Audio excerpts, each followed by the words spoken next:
की जय भवानी, जय भवानी, जय भवानी, जय श्री राम, जय श्री राम.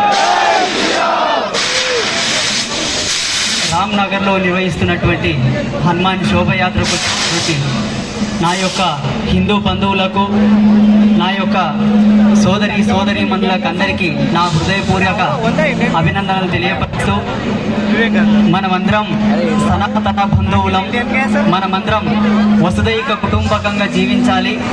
ఈ ర్యాలీని శాంతియుతంగా సామరస్యంగా కొనసాగించాలని కోరుకుంటూ, ప్రపంచ చరిత్రలో సనాతన ధర్మం ఏ ఒక్కరిపైన కూడా దండయాత్ర చేయలేదు, ఎవరి జోలికి వెళ్ళలేదు, ఎవరి గురించి మనం పట్టించుకోలేదు.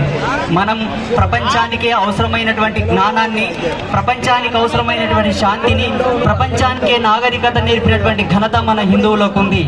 కానీ ఈనాడు ప్రపంచమంతా మన వైపు చూస్తూ, ప్రపంచమంతా మనని ఏ విధంగా అయితే ఈ ధర్మం నాశనం అవుతుందో, ఏ విధంగా ఈ సంస్కృతి నాశనం అవుతుందో అని లెక్కలు కట్టుకొని పని కట్టుకొని మన పైన దాడి చేయడానికి ప్రయత్నం చేస్తున్నాయి. చేసి ఎవరో వస్తారు, ఆదుకుంటారు, కాపాడుతారని ఎవరు కూడా ఏమరపాటుగా ఉండవలసినటువంటి అవసరం లేదు.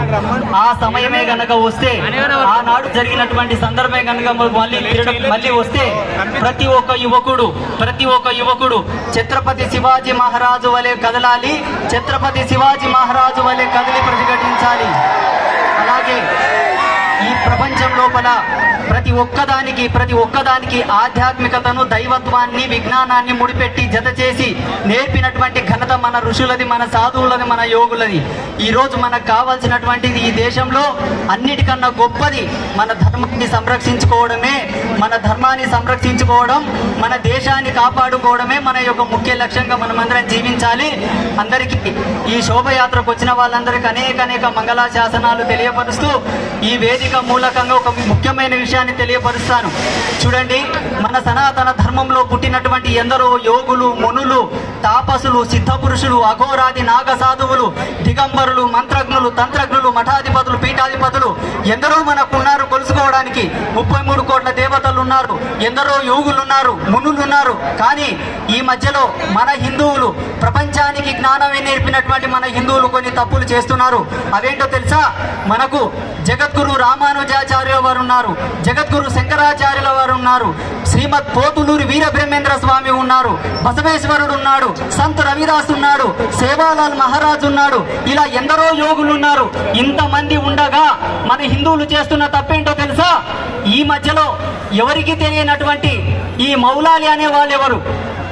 ఈ మౌలాలి ఎవరు? ఈ హజరత్ హసన్ హుసేన్ ఎవరు? ఈ దర్గాలు ఎవరివి? ఈ మసీదులు ఎవరివి? మనం ఎందుకు వెళ్ళాలి? ఎందుకు పూజలు చేయాలి?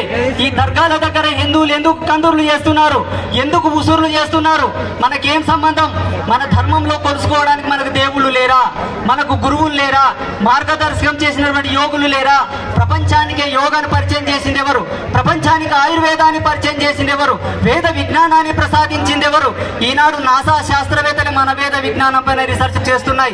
ఇంతటి విజ్ఞాన సంపత్తి, భగవత్ తత్వాన్ని ప్రసాదించినటువంటి మన గురువులను పక్కన పెడుతున్నాం.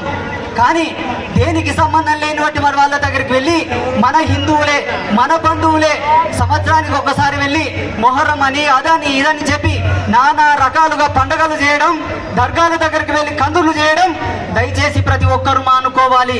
ఇది మన అస్తిత్వానికి సంబంధించింది. ఎందరో గురువులు, ఎందరో యోగులు, ఎందరో సిద్ధపురుషులు సోమనాథ దేవాలయాన్ని కాపాడుకోవడానికి ఈ నేల లోపలే అసూలు బాశారు. మన యొక్క అన్నిటికన్నా గొప్ప లక్ష్యంగా అయోధ్యలో శ్రీరామచంద్ర ప్రభుల వారిని మనం నిలబెట్టుకున్నాం. అది మన ఘనత, మన విజయం. దాంతో పాటు అదొక్కటి అవగానే మనకు సరిపోలేదు. ఔర్ భీ బాకీ హే, ఔర్ భీ బాకీ హే. మథురా మే श्री कृष्ण भगवान भी उधर बसना चाहिए और काशी विश्वनाथ मंदिर के पास भी अपन जीत पाना है। ये सब जब होएगा तभी ही अपने पूर्ण सनातन धर्म से इस देश में अपन आधिपत्य में खड़ा रहेंगे बोल के मेरा उपन्यासाన్ని ముగిస్తాను।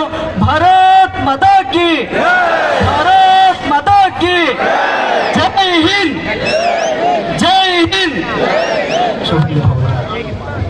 ఇప్పుడు మన గురూజీకి మన నవీన్ గారు శాలతో సత్కరిస్తారు. అందరూ కూడా ఒక్కసారి గట్టిగా జై శ్రీరామ్ అందరూ చేతులు ఎవరైనా గట్టిగా పైకి జై శ్రీరామ్. మనం అందరం వింటున్నాము. ఒక్కసారి ఏకతాటి పైకి రావాల్సిన అవసరం ఉంటే అందరూ